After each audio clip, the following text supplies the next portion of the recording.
biggest threat to next gen console isn't technology, but money. Right now, the cost of making games is exploding, studios are cutting back, and publishers are missing targets. So here's the uncomfortable question no one wants to ask. Could PlayStation and Xbox actually slow down or delay the next generation because the math just isn't mathing right now? If games are getting more expensive but selling less predictably, rushing into a new hardware might be a bigger risk than just waiting it out. So let's talk about whether financial pressures could put the next generation on hold or not. Are you not entertained?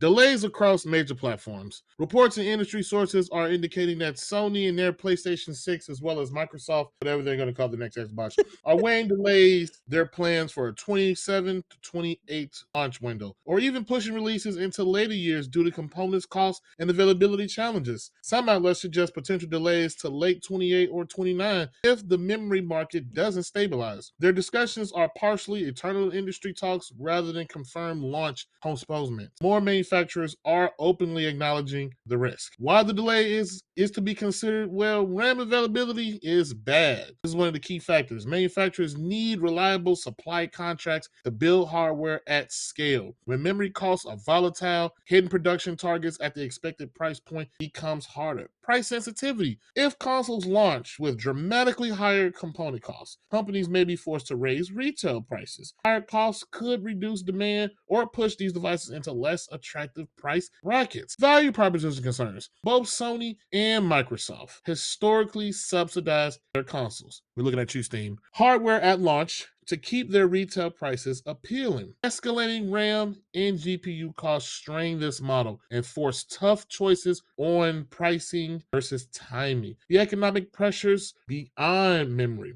GPU and memory cost inflation, terrible right now. Memory isn't the only cost issue. GPU prices are also rising, especially witnessed in PC markets like Nvidia's RTX 5090 potentially hitting higher price points due to the inflation. GPU costs can apply pressure on larger designs, since next-gen architectures more of both to meet performance targets. Rippling effect for consoles, analysis says believe if the consoles eventually ship under higher cost structures, retail prices may be higher than recent generations, potentially in the 8 to 1,000 range. Launching at higher price points or sacrificing profit margins could be detrimental and attractive. Hence, the delay might be preferred. Costs come down. What it means for PlayStation and Xbox timelines. The traditional console cycle sees hardware every 7 years, but current pressure may extend the cycle. In some reports, the PS6 and the next Xbox might no longer be debut, within the initial projected 27-28 window and could move on to further down. The industry observes, the industry as a whole is concerned about RAM availability. This suggests Sony and Microsoft aren't considering this in isolation. Hell, even Nintendo hardware ecosystem is feeling spillover effects. Even though Nintendo's own timeline remains more unpredictable due to a unique market model they work in, I'm going to say this. Sony and Microsoft are not that stupid. I'm going to say that wholeheartedly. Before the generation was 7, it used to be 5. But when we were hit with economical strains during 2008, when the housing market crashed and everything was going on, we slipped into that recession. PS3 and 360 lives were extended because of the economic time. You look at today, you have economic problems, memory problems, chip problems, GPU problems.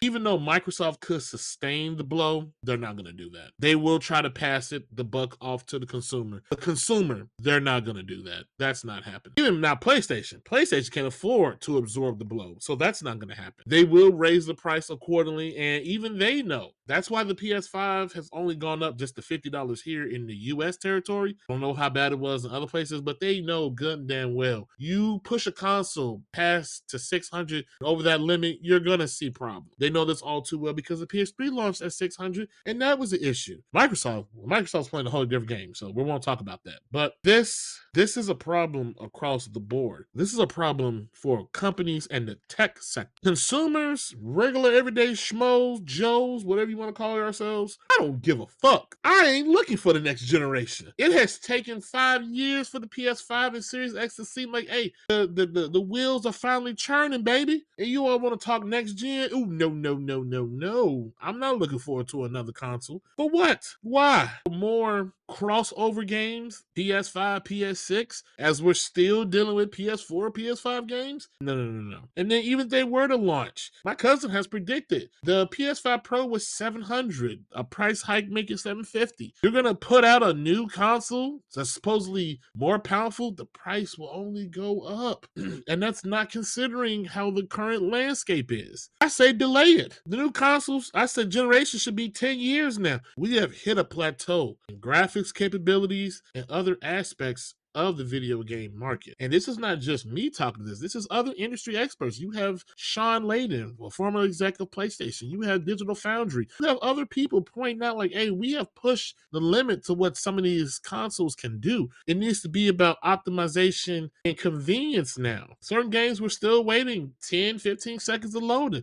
Loading should be instantaneous. And I know I'm going to hear flack. I'm not trying to be a fanboy, but the only example I can give of these SSDs really putting their money where their mouth were are Sony first parties. You load up Ghost of Tsushima, from the moment you click it, probably 3 seconds later, you are boom, right there in the game. That should be games all across the board, console and PC, but it's not. This generation optimization has been abysmal. But me, hey, delay them for another 5 years. Delay them. I'm not hurting. This PS5 is running like a champ. Why do I need to now consider a whole new console? I don't think Sony and Microsoft are that stupid. I'll even say this before I switch it back to my cousin. None of these companies, because even Nintendo ran the Switch past 5 years. Now, yes, you could say, oh, that was due to the success. Why cannibalize it? Put something new out when the product is selling. Yes, that's true. But trust and believe, these companies, they're all about the margins. They're all about making money. You will not make money when the parts for your product are astronomical high that you have to put a ridiculous sales price on the product knowing it probably will not get sold. That's just not good business. Sum it up how you want, but it's not good business and it will not fly. I have no problem waiting. I have many games to catch up on. Oh, I will wait. Treese?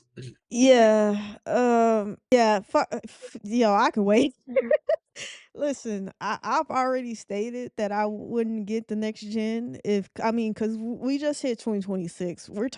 They were talking about November of 2027, so like a year and a half out, a little more than a year and a half out from right now. And I just cannot see myself buying next gen in this current landscape of things. I just can't. I mean, price and all that. I even stated that if something happened to my current PS5, I'll cut on my Xbox before I buy another PlayStation. And everybody knows I've stated many of times that my Xbox hasn't been turned on in years, but I will go to my Xbox before I start thinking paying a 750 price tag for a console. It's just I know people were like, "Oh, 500, 550, that's been the norm for several years, naturally the price needed to increase." Hey, listen, I don't give a damn. My mental state cannot just accept a $800 console. It just can't. Because when you go console, you need another controller. Then you need some game. Like you didn't spend $1,500 on the next gen console at that point. I'm not my mental, and you already know how I am by my pocketbook. I'm just not willing to accept that, and it's gonna take me a long time. And then, like we did with the PS5, the extended amount of crossover time. Like PlayStation will support the 5 for multiple years until the PlayStation 6 lifespan. So therefore, I won't be pushed to buy the next gen. And GTA 6 is coming out on PS5.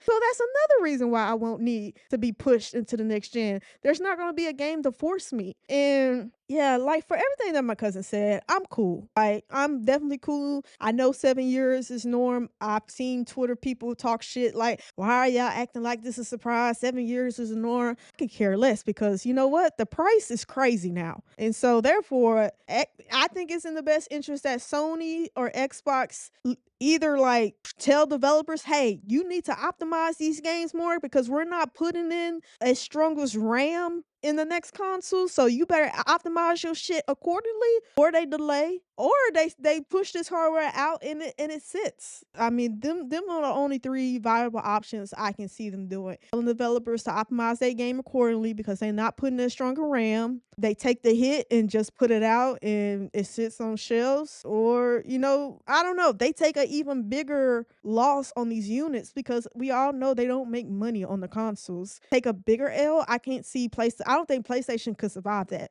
Microsoft could, because they got big daddy money. I don't see Sony doing that, and I don't even think that's an option. I guess they're not stupid, but they are stubborn. These game makers, Sony and Microsoft and Nintendo, they're all stubborn in different ways. And you can point that, hey, we still was getting consoles during the recession of the '08, and that is true. I just think $750, $800 right now, it's just not going. It's just I don't see it working. I don't see it selling as quickly as the previous generation did, and I don't think it will, because consumers are just kind of tapped out right now. They got bigger issues, like there's report that people can't even afford a 2-bedroom apartment on a 40-hour salary. Like, we got bigger problems than trying to buy a $800 $900 PS6 and next Xbox. So for all those reasons, I would like for them to just delay or tell game makers, hey, optimize your shit accordingly, because we're lowering. Or maybe they got some shit, maybe they got some